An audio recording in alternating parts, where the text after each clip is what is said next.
हाँ, आए मुंशी साहब बैठे। Hello madam. हाँ मुंशी बताओ कैसे आना हुआ। मैडम नासिर साहब से काम था, वो आज ऑफिस भी नहीं है। वो तो किसी काम से आउट ऑफ सिटी हैं, पता नहीं कब आए, मुझे पता नहीं है। अच्छा मैडम मैं चलता हूँ फिर। मैडम मैं आपसे एक बात करना चाहता हूँ। नहीं नहीं सुल्तान, आज नहीं, बहुत लंबी स्पीच है, मैंने बहुत मुश्किल से याद की है, मैं भूल जाऊंगी, फिर कभी सही। जी मैडम।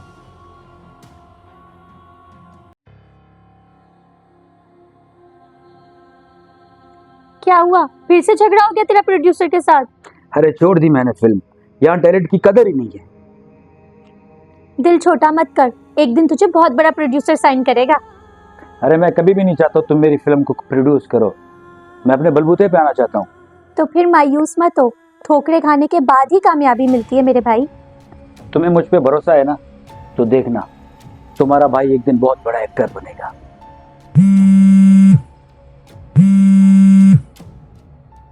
हेलो मैडम मैं रमजान बात कर रहा हूँ, आपकी कंपनी में एम्प्लॉयर हूँ। जो ब्रिज अंडर कंस्ट्रक्शन था वो गिर गया है और हमारे कुछ मजदूर घायल हो गए हैं, कुछ तो मामूली से इंजर्ड हैं और कुछ बहुत ज़्यादा गंभीर।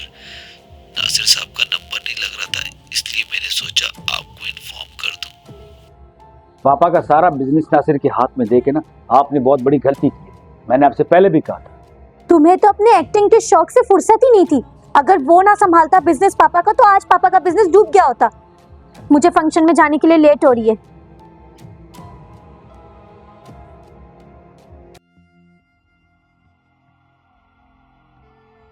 हाँ रमजान, तुमने मेरी बीवी को क्यों कॉल की थी? सब वर्कर बहुत ज़्यादा जख्मी थे, आपका नंबर बन जा रहा था, तो मैंने सोचा बेगम साहब को इन्फॉर्म कर दूँ। बेवकूफ, 20-20 हजार दे के उन मजदूरों को रफा दफा करते ना। इतनी सी छोटी बात पे आपने बेगम को कॉल की। छोटी सी बात, तुम क्या कर रहे हो ऑफिस में मुझे सब पता है। अरे जफर तुम कब आए? शूट कैसा रहा तुम्हारा? नासिर बात को मत घुमाओ, तुम मेरी बहन को बेवकूफ बना सकते हो, मुझे नहीं। जफर ये छोटे छोटे एक्सीडेंट होते रहते हैं, तुम परेशान मत हो, मैं सब कुछ संभालूंगा। तुम अपनी एक्टिंग पे ध्यान दो। अरे भाड़ में गई एक्टिंग, मैं कल से ऑफिस ज्वाइन कर रहा हूँ।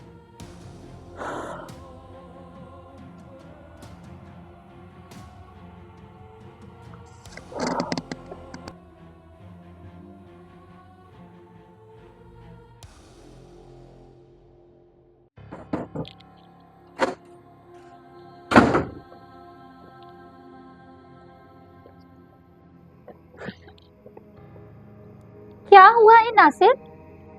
मेरे गाड़ी के साथ एक लड़की टकरा गई, उसे बहुत चोटें आ गई। मैंने तुम्हें कितनी बार कहा है कि पी के गाड़ी मत चलाया करो। कहाँ है वो लड़की? वो लड़की गाड़ी में है और डॉक्टर को मैंने फ़ोन कर दिया, वो आता ही होगा। तुम परेशान मत हो, तुम्हारी मेडिसिन का वक्त हो गया। मैंने अपनी मेडिसिन ले ली है।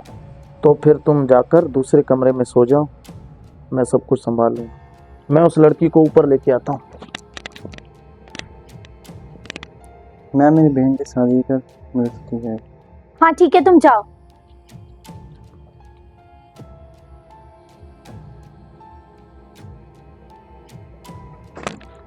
कैसी है अब ये? अरे तुम सोई नहीं? अरे तुम क्यों आ गई? तुमने मेडिसिन लिया हुआ है ना, तुम जाके आराम कर लो, तुम्हारी तबीयत खराब हो जाएगी।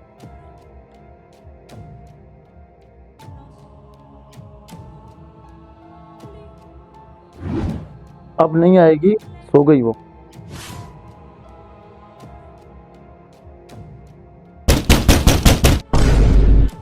लगता है डॉक्टर साहब आ गए। तुम ऐसा करो, वो सामने वाले कमरे में जाओ। आइए डॉक्टर साहब, बैठिए। कहाँ है अलीना, क्या हुआ उसे? डॉक्टर साहब वो मुश्किल से अभी अभी सोई है, आप ऐसा करें सुबह आ जाएगी। अच्छा मैं चलता हूँ।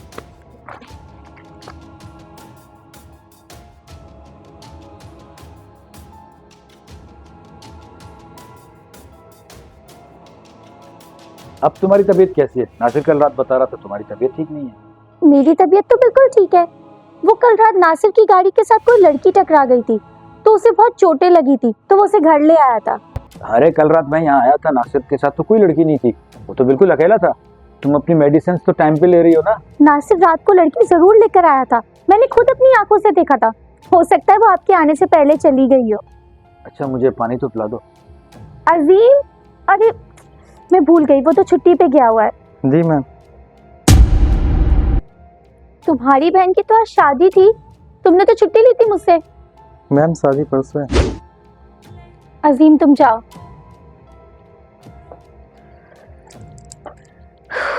ये मुझे क्या हो रहा है? तुम मेडिसिन टाइम पे लो, और कुछ और मेडिसिन भी ऐड कर रहा हूँ।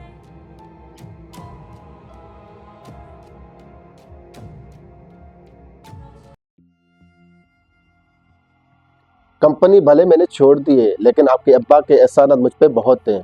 मैं बहुत अरसे से आपको एक बात बताना चाहता हूँ। जी मुंशी जी बोले। मैंने नासिर को किसी लड़की के साथ होटल में जाते हुए देखा था।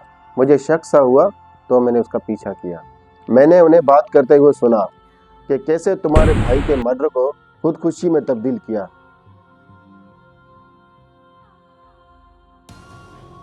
और अब आपको रास्ते से हटाकर पूरी जायदाद का मालिक बनना चाहता है। मैंने उस लड़की का पीछा किया तो पता चला वो तारा हॉस्पिटल में काम करती है। मुझे लगता है कि आपको नशे की दवाइयाँ देते हैं। बस मुंशी साहब, मैं मानती हूँ कि आप हमारे बहुत ही वफादार और पुराने एम्प्लॉय हैं। इसका मतलब ये बिल्कुल नहीं है कि आप मेरे शौहर के बारे में कुछ भी कहेंगे और मैं चुपचाप सुन लूंगी। मेरा फर्ज था आपको आगाह करना, बाकी आपकी मर्जी है।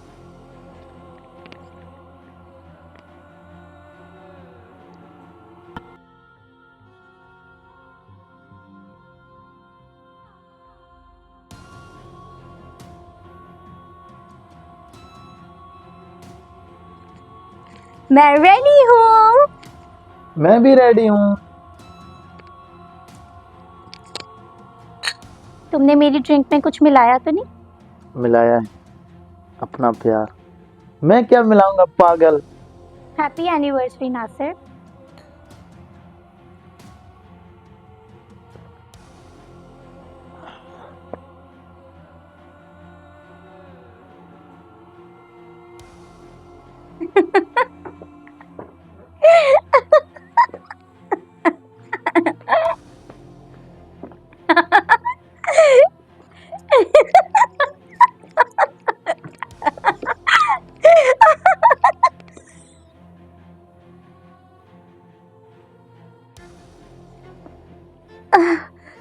पता नहीं क्या हो रहा है, बहुत नींद आ रही है।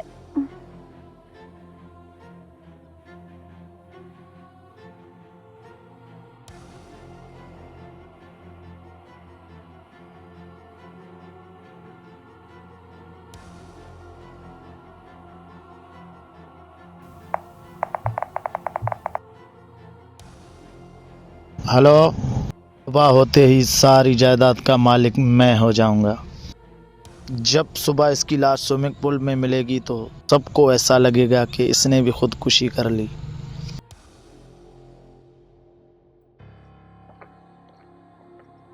मैडम सुसाइड नहीं कर सकते, उनका किसी ने मदद किया। तो फिर किसने मारा? ये पता लगाना आपका काम है। नासिर साहब का कल रात इंतकाल हो गया। अजीम तुम जाओ। नासिर साहब की गाड़ी में हमें सूटकेस मिला है, जिससे जाहिर होता है कि जिस वक्त आउट ऑफ सिटी जाने के लिए उन्होंने गाड़ी में सूटकेस रखा तो ज़रूर उन्होंने किसी को स्विमिंग पूल के पास देख लिया था, और उसे देखकर जब वो आए तो वहीं किसी ने उनका मर्डर कर दिया। क्या आप मुझे बताना पसंद करेंगी कि आप उस वक्त क्या कर रही थी? कल हमारी एनिवर्सरी थी, तो रात हमने साथ में ड्रिंक किया। मुझे बहुत ज़्यादा नींद आ गई थी, तो मैं जाके कमरे में सो गई।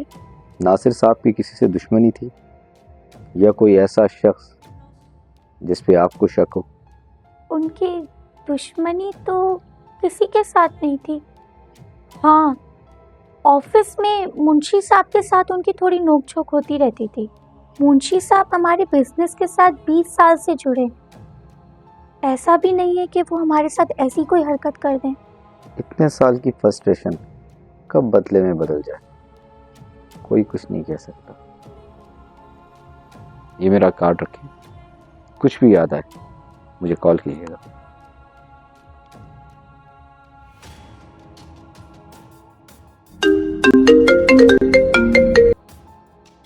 हेलो जी वकील साहब। नासिर का सुन के बहुत ही अफसोस हुआ। बस जो अल्लाह की मर्जी। मैंने सुना है इंस्पेक्टर सुहेल नासिर के केस की इन्वेस्टिगेशन कर रहा है। जी कुछ दिन पहले आपने जो विल चेंज करवाई उसके बारे में अगर आपने उसे नहीं बताया तो आप उसे बता देना। अलीना, मैं सुहेल को बहुत अच्छे से जानता हूँ। वो बहुत ही टेढ़े किस्म का ऑफिसर है। मैं नहीं चाहता कि वो इस वजह से तुम पर कोई शक करे या तुम किसी मुसीबत में आओ। जब मैं ये सोच सकता हूँ तो वो भी जरूर सोचेगा। ठीक है वकील साहब, थैंक यू।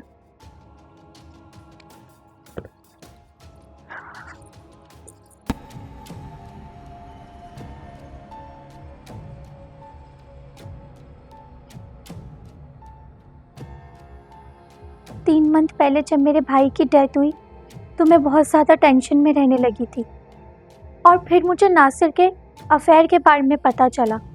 इस बारे में मैंने नासिर से कोई बात नहीं की वरना वो मुझे पागल करार दे देता। फिर मुझे मुंशी साहब ने भी उस लड़की के बारे में बताया तो मैं उससे जाकर मिली। वो बहुत ही अच्छी लड़की थी, मुझे अच्छा लगा उससे मिलकर। उसका नाम लैला था। उसने मुझे बताया कि नासिर मुझे नींद की गोलियों का ओवरडोज देकर स्विमिंग पूल में धक्का देकर मारना चाहता था। बाद में वो उसे सुसाइड का नाम दे देता। इसीलिए इससे पहले वो मुझे मारता मैंने उसे कल रात चाकू से मार दिया।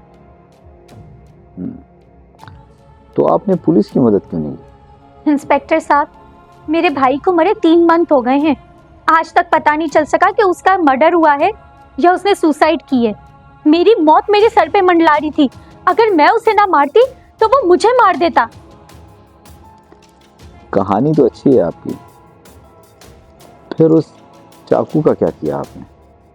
चाकू को मैंने वॉश कर कर ड्रॉ में डाल दिया, फिर सूटकेस को ले जाकर गाड़ी में रख दिया, फिर उसकी लाश को कमरे से घसीटकर मैंने स्विमिंग पूल के पास रख दिया। और मुझे इस बात का रद्दी भर भी अफसोस नहीं है कि मैंने अपने शौहर को मार दिया। ये मर्डर तुमने नहीं किया, बल्कि ये सब तुम्हारे दिमाग की बनाई हुई कहानी है। खूनी कोई और है। तुम्हें मैं पागल लगती हूँ क्या? ये खून मैंने ही किया है, मैंने ही अपने शौहर को मारा है।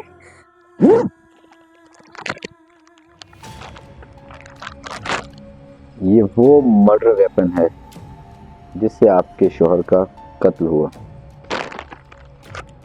और ये हमें किसी ड्रा से नहीं बल्कि नीचे गार्डन से मिला है।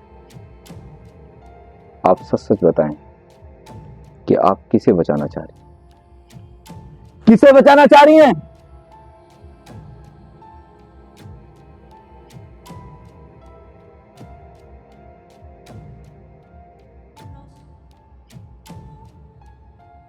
आपके शोहर का वॉलेट हमें गार्डन से मिला है। ऐसा कैसे हो सकता है कि एक बंदा आउट ऑफ सिटी जा रहा हो और उसकी जेब में 1 रुपया भी ना हो?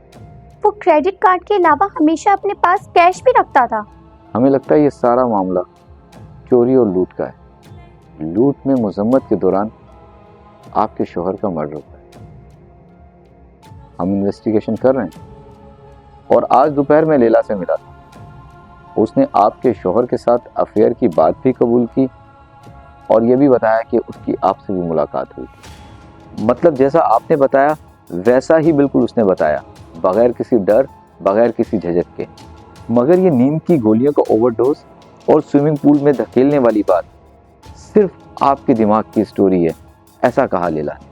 जिन केसों में सबूत नहीं मिलता पुलिस उन केसों को क्लोज कर देती है, और मैं आपके शोहर का केस क्लोज करने जा रहा हूँ।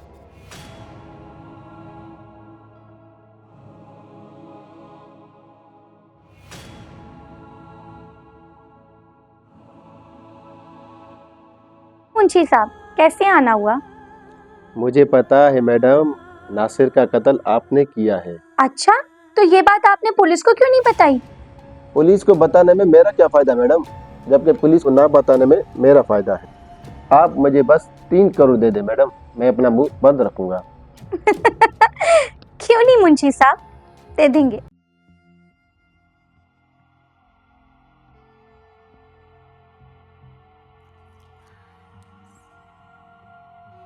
ऑफिसर, मुझे नहीं पता मेरे साथ क्या हो रहा है। कल रात यहाँ मुंशी साहब आए थे और वो मुझे ब्लैकमेल कर 3 करोड़ रुपए मांग रहे थे। तो मुझे इस बात पर गुस्सा आया और मैंने उनके सर पे जोर से बोतल मारी और उनका मर्डर कर दिया। आपने उसे नहीं मारा। आप मुझे फिर से पागल क्यों समझ रहे हैं? मुझे अच्छे से याद है वो कल रात आया था और मैंने ही उसे मारा है। आपने उसे नहीं मारा है। उसकी मौत आज सुबह 7:30 बजे हॉस्पिटल में हार्ट अटैक से हुई है। आपके मुताबिक आपने उसे कल रात ही मार दिया है।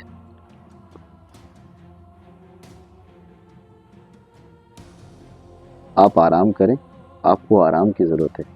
और मेरी माने तो कहीं घूम के आ जाएं।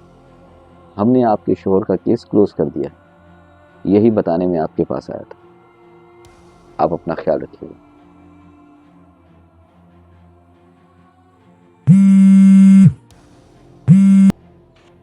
हाँ लैला, बोलो। जब नासिर ने उस रात मुझे कॉल की तो मुझे तुम्हारी फिक्र हुई। तो मुझसे रहा नहीं गया तो तुम्हें देखने के लिए मैं तुम्हारे घर आ गई। मैंने देखा नासिर के सीने में चाकू लगा है और वो मरा पड़ा है। तो मैंने चाकू निकाल कर गार्डन में फेंक दिया और नासिर की लाश को घसीटकर स्विमिंग पूल तक ले गई। अचानक ऐसा लगा कि कोई देख रहा है तो मैं वहां से भाग गई। इसका मतलब लैला, मुंशी साहब ने तुझे देखा था और वो समझ रहे थे कि उन्होंने मुझे देखा है।